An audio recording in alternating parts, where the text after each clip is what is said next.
Bismillahirrahmanirrahim. Assalamualaikum warahmatullahi wabarakatuh. Perkenalkan, nama saya Nur Fajihan dari kelas C1 NIM B1D020194 Fakultas Peternakan Universitas Mataram. Pada kesempatan ini saya akan menjelaskan salah satu materi dari mata kuliah Pendidikan Kewarganegaraan, yaitu Rule of Law dan Hak Asasi Manusia. Hak asasi manusia.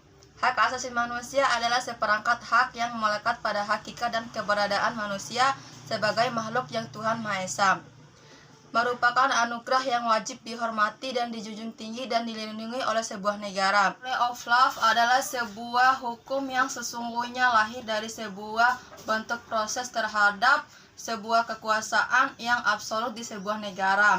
Konsep dasar hak asasi manusia dapat diuraikan dengan pendekatan bahasa etimologis maupun pendekatan istilah.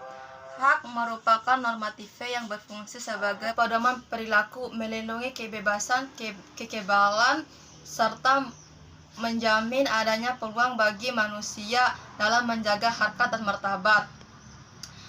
Asasi berarti bersifat mendasar yang dimiliki oleh manusia sebagai fitrah, sehingga tak mampu satupun makhluk dapat menginterferensinya apalagi mencabulinya.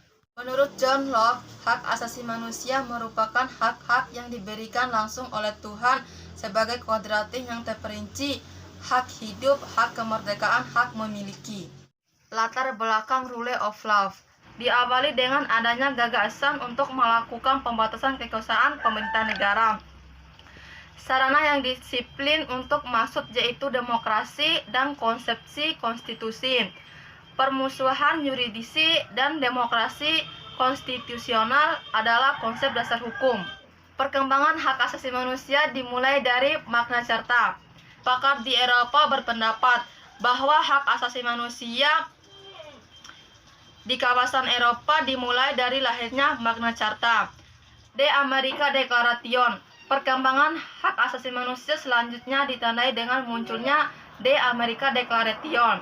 Fresh Declaration. Pada tahun 1789 lahirnya The Fresh Declaration, di mana ketentuan tentang hak lebih dari rinci. The Four Freedom.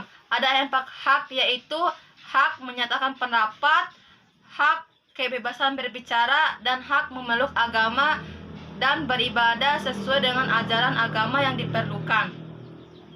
Perkembangan pemikiran hak asasi manusia.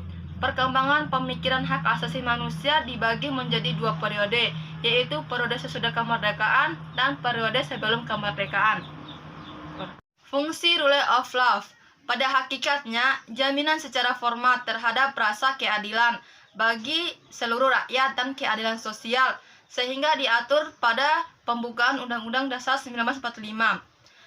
Penjabaran prinsip-prinsip Rule of Law format termuat dalam pasal-pasal Undang-Undang Dasar, yaitu Pasal 1 ayat 3, Pasal 24 ayat 1, Pasal 27 ayat 1, Pasal 28 ayat 1, dan Pasal 28 ayat 2. Penegakan dan permasalahan hak asasi manusia di Indonesia.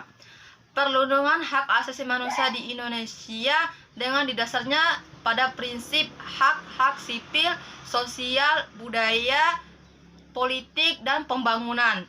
Sesuai dengan amanat konstitusi, hak asasi di Indonesia didasarkan pada konstitusi NKRI, yaitu pembukaan Undang-Undang Dasar 1945 alinea ke-1, Pancasila ke-4, batang tubuh Undang-Undang Dasar 1945, pasal 27, 29, dan 30. Undang-Undang Nomor 39 Tahun 1999 tentang Hak Asasi Manusia, dan Undang-Undang Nomor 26 Tahun 2000 tentang Pengadilan HAM.